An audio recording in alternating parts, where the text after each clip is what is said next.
Hi there, Jeffrey Rhoades from Experimental Homesteader, Exotic Gardening, and Sheri and Richerson.com. Please subscribe.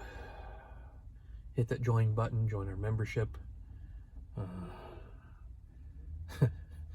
Okay, so they moved my table a couple days ago, and I've been working on the shelves from the new location for a couple of days. Almost immediately, I realized that, I've got too small of an area, and down the road it's not going to work for the volume that we should be doing. And the volume that we will probably be doing once they open up this fourth cell, which we're still waiting on. So I've been, letting it be known that this area is not going to work for me. It is just too small. I have talked to Marty, who was the one who came up with the plan to move me to this spot. I've talked to Brad, who is basically in charge of assembly, and both of them have been out and looked at it, and I've talked to them a little bit, tried to make my case. And Marty is like, well, we're going to get rid of this and we're going to move this, and so we'll be able to make some room for you this way and that, but his ideas aren't quite going to be enough. Okay. But I'm trying to give him, right at the moment, yeah, I can make do. I'm just, I'm trying to be proactive and let him know, hey, down the road, this is not going to work. We need to start planning and start figuring out how to fix the spacing problem. Well, I went to Scott on my way out yesterday. I ran into him as he was going back in, and I said, hey, this isn't going to work. And he said he'd come out this morning and take a look and talk to me and see what, the problem was. Well, after lunch, I went to Scott's office and, mentioned, asked him if he was going to come out, and he said, yeah, to give him a few minutes, he was going to get with Brad, and they were going to come out and talk to me. I kept working, kept waiting for him. Got all my stuff done. Scott paged me at one point, and I called him back, and he said, well, we're having a meeting right now. We'll be out in a few minutes. Okay. 30 minutes later, I'm done packing my stuff up, heading out the door. I stopped at his office on my way out. Said, hey, I'm leaving now. And he let me know they had a meeting. They even met with engineers to discuss the problem, and they're going to work out the problem. They're going to fix it. It'll be down the road a little ways, but they're going to fix the problem. They'll come up with a solution. But he met with everybody and met with the engineers. He didn't actually pull me into the meeting to see what ideas I might have or what the problem actually is from my viewpoint. He never actually came out and looked to see what I'm specifically talking about. But they had their meeting. They're going to fix the problem. And so we'll see what happens. We'll see what kind of solution they come up with for my concerns, without really hearing what my concerns were. So we will see. And like I told him, I can manage right now.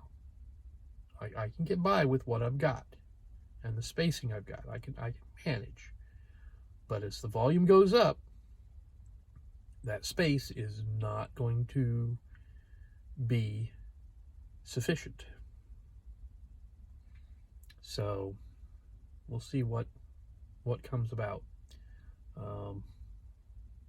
I almost dread to know what solution they're going to have.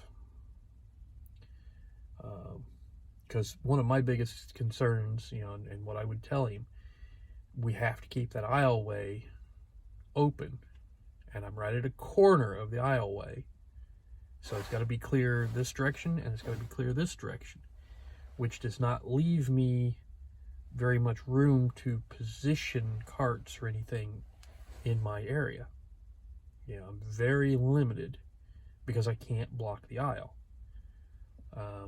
Marty has said, well, we're changing things and there won't be very much traffic.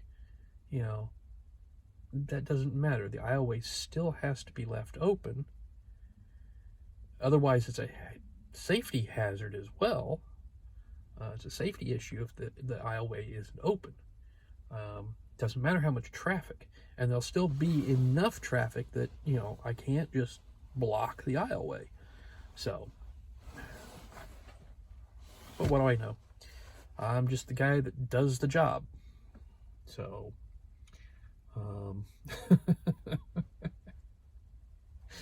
oh, yeah.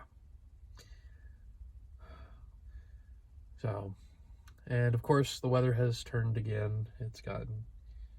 It was warmer earlier today. It's spitting some snow because it's just below freezing, the actual temperature. It feels only in the teens, but it's about 30, 31 degrees. And it's supposed to drop overnight. It's supposed to be colder tomorrow. Then it's supposed to warm back up. We're supposed to get up almost to 40 degrees. And then we're supposed to get some rain. So I'm hoping that, it does warm up. We do get the rain. We melt away all the snow. And then we don't get any more snow from here on out. We just get some rain. That would be okay. I did get out yesterday and do a little bit of wood splitting by hand. I need to get out back once the snow is gone and the ground dries up enough. I need to get out back and gather up a bunch of the wood that I have back there, because I've got a whole bunch that's cut. It just needs split and then allowed to dry again a little bit, because it's laid out there and soaked up moisture, but it might still be usable once I get it split down, and I can use our electric wood splitter once I get it around front. But part of it's been the fact that we don't have the pickup truck right now. The back of my van is full of a bunch of stuff that I took out of the basement because I thought I had to clean the basement out completely for this week. So I put stuff in the van because I didn't have anywhere else to put it. So now I got to figure out, where I'm going to put this stuff so I can open up the back of the van, because if the ground is dry and I can drive back there, then I can load the stuff into the back of the van. Just don't want to go too heavy of a load. Bring it around front, split it, stack it, and have some wood. So, but I've got to have the time, I've got to have the right weather conditions, and I've got to be able to get this stuff out of the van. So lots of little things that have to come together, and it's just a work in progress. We'll see what I can do in the next little bit of time. So, but hopefully the weather will cooperate, and I'll have enough time, and I'll be able to get out there and do some of this, because we are running a little low on wood.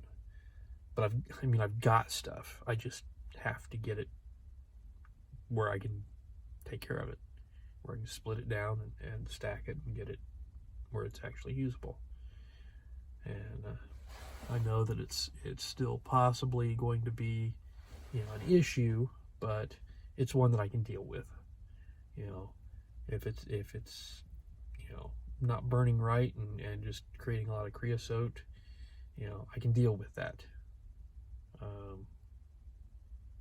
Not having any wood at all is going to be a bigger problem. So we'll see. I mean, if I have to, I'll go back there and you know, use the wheelbarrow and bring it around, you know, a wheelbarrow load at a time. I hate to do that because it's all the way, you know, in our back property, you know, and we've got 2.5 acres, so it's, you know, it's a good long walk. So, and with a wheelbarrow, but the ground still has to be dry enough for me to be able to operate that wheelbarrow. So, you know, if it's all slushy and muddy, then I really can't do that either. So, but we'll see what happens.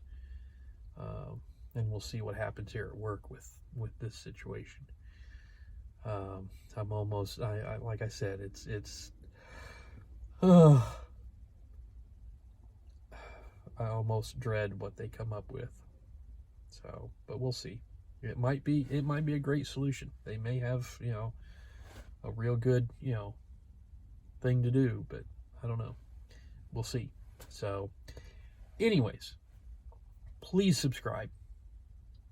Give us thumbs up, thumbs down, comments below, and we will see everybody tomorrow. Stay safe out there.